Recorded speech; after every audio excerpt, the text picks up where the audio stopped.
How's he not disqualified off that? It's outrageous. He already got one twice. At least once for poking. He nearly put me in the eye before. Feels like the back of my eyeball hurt. Just sting him. It's not even stinging now, it's painful. Tom Aspinall was upset after the famous UFC 321 fight against Cyril Gane, saying his opponent should have been disqualified because of the way the bout ended. His comments lit up debate among fans about rules, fairness, and judging in the UFC. After the fight, Cyril Gane talked about how the match started and how his team planned for Tom's quick opening. He said they expected early pressure and focused on staying calm and sharp. Gane felt their prep helped him defend well and land clean shots, letting him set the pace from the first round. I think we started very well. I think he started very well, but I think I started very well because everybody knows his strategy every time he started really hard and surprised his opponent. I think we did very well. We defending a takedown, I touched him. We saw some blood on his nose. It was a really great first round. After the controversy, Dana White addressed it in a post-fight interview. He was asked about Tom Aspinall's reaction and whether the UFC could force fighters to continue after an injury. Dana explained that while the UFC can make matchups, it cannot control what happens once the fighters are in the cage or push anyone to keep fighting if they're hurt. Just like, I can't make people fight.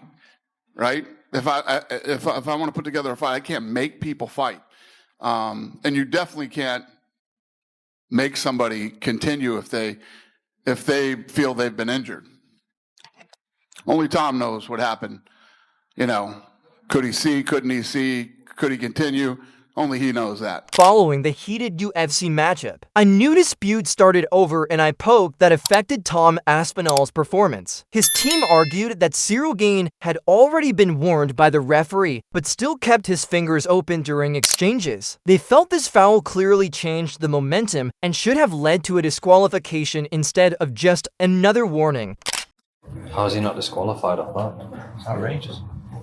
He already got one twice. At least once for poking. Twice before he got one for it. Keep his fingers closed, the ref said. He nearly put me in the eye before. People start booing me like it's my fault. Why are you booing? He double poked in the eye, mate. Trained for 14 months. Didn't want someone's finger go deep in my eye. What's it going to take to change something so people don't get really injured by being poked in the eye? It's not a hard job, surely. Something needs doing about it. That's outrageous, that.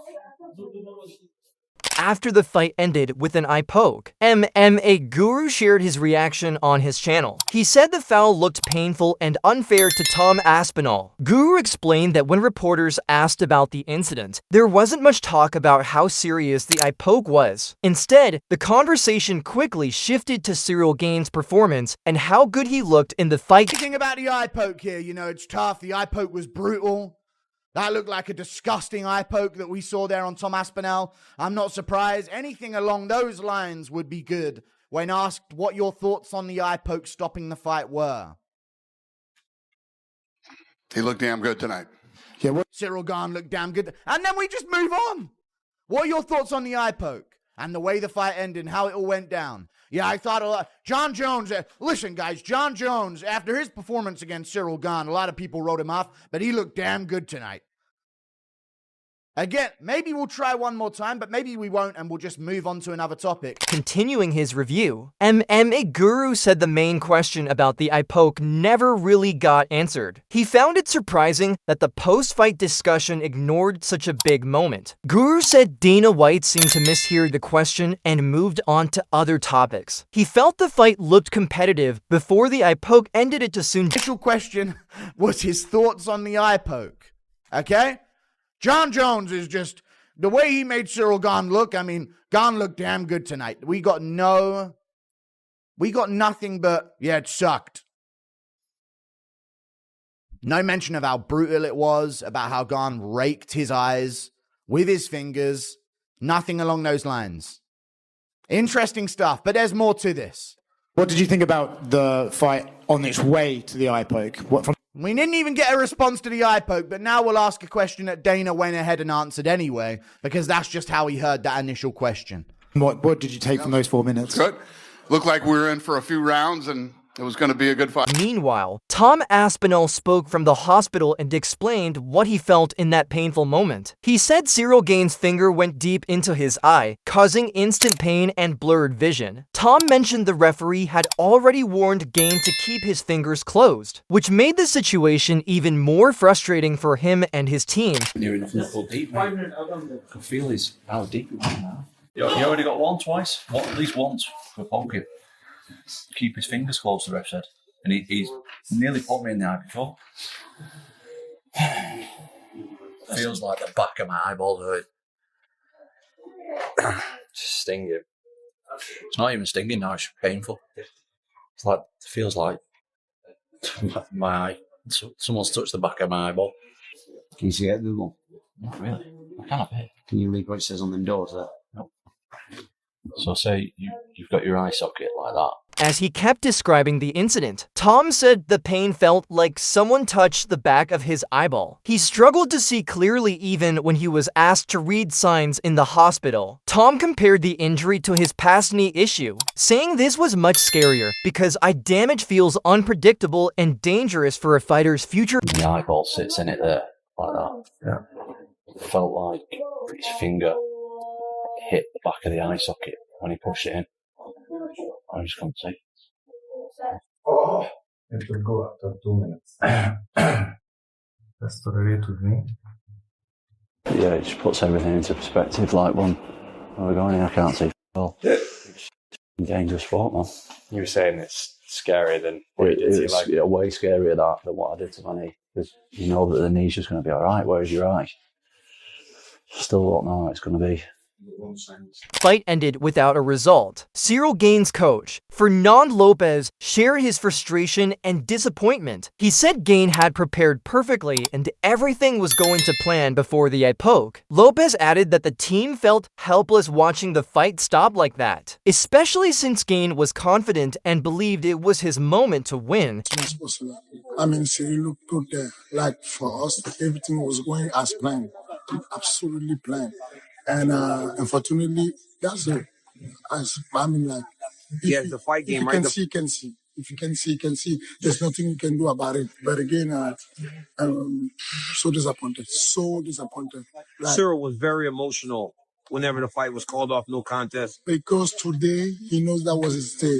Today, he knew that he will out wrestling this guy. He knew that. Coach, I hope we put this back together. It was very clear we're watching the two best heavyweights in the world. You guys did a great job of preparing them. Seems like you'll get another chance to do that. Thank you, DC. After the bout was ruled a no contest, Dana White gave his thoughts on the matchup and what could come next. He said the result was disappointing because both fighters prepared hard for this moment. Dana explained that many people underestimated Cyril Gane after the Jon Jones fight, but his strong showing here proved his skill and built real interest in a potential rematch. Yes, I agree. I think that I said earlier, because of the Jon Jones fight, I think everybody was sleeping on Cyril Gane and sort of wrote him off. And he's right behind me. He's coming in next, so you guys can ask him how he felt. But I feel like, I'm sure in his camp, he was training like an animal for this fight. And it's unfortunate that it ended the way that it did. And yes, I think that there probably will be a lot more interest in the rematch after they saw, he had Tom bloodied up. And,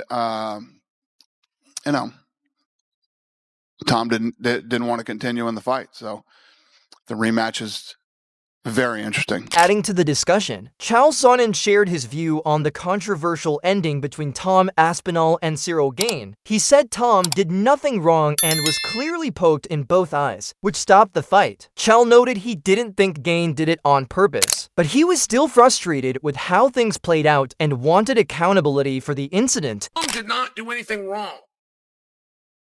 Tom was poked in the eye. As a matter of fact, he was poked in both eyes. Now, I don't believe Cyril did that on purpose.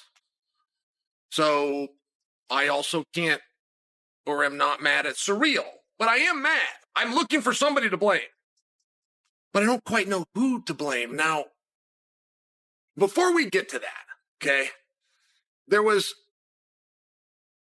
a pretty interesting fight going on.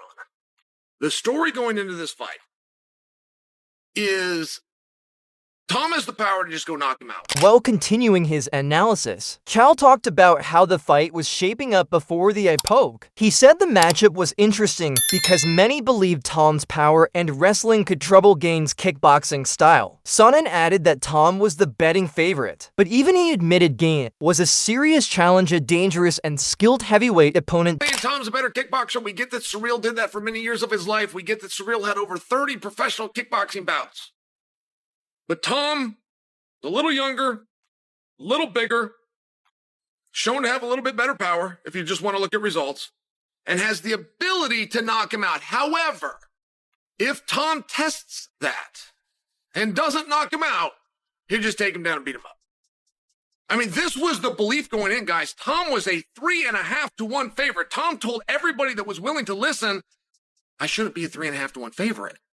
I don't overly like Surreal Gone, but I recognize how dangerous Surreal Gone is as an opponent, particularly with my style. Tom Cannon said, he said, look, all the problems that I give, he has the same problems. I move well on my feet for a heavyweight. I'm strong on my feet for a heavyweight. Furthermore, Wade Plemons reviewed the early action between Tom Aspinall and Cyril Gane, saying both started strong, but Gane seemed slightly ahead. He praised Gane's movement and pressure, while noting Tom was just settling in after a long break. Wade said it wasn't a one-sided round, as Tom landed a few clean punches while finding his rhythm after nearly 2 years out. Cyril didn't overextend and give Tom the opportunity, so he shot anyway. Work that way. I'm hyping Cyril up here because I thought he did a really good job in this first round. I thought he was winning the first round. But again, this was not some dominant first round. Tom Aspinall not just had moments, he was feeling his way into this fight. He was getting himself back into the groove of his thing. Again, he's been out for freaking, 2 years? This is a terrible situation, more so for Tom Aspinall. When we get into the eye poke and everything else, this is way worse for him because he's been out for 2 years. Gets 4 minutes. Wade continued his breakdown, saying the situation was especially tough for Tom after 2 years away. Tom finally got back in the cage, but the fight ended too soon. Wade said Tom needed cage time and experience, but the eye poke cut that progress short. He added that Tom still showed power and accuracy, landing solid right hands during the exchanges. So, what do you think will happen first? Jon Jones versus Alex Pereira, or a rematch between Tom Aspinall and Cyril Gane? Share your thoughts in the comments below, and don't forget to like and subscribe for more UFC updates and fight breakdowns.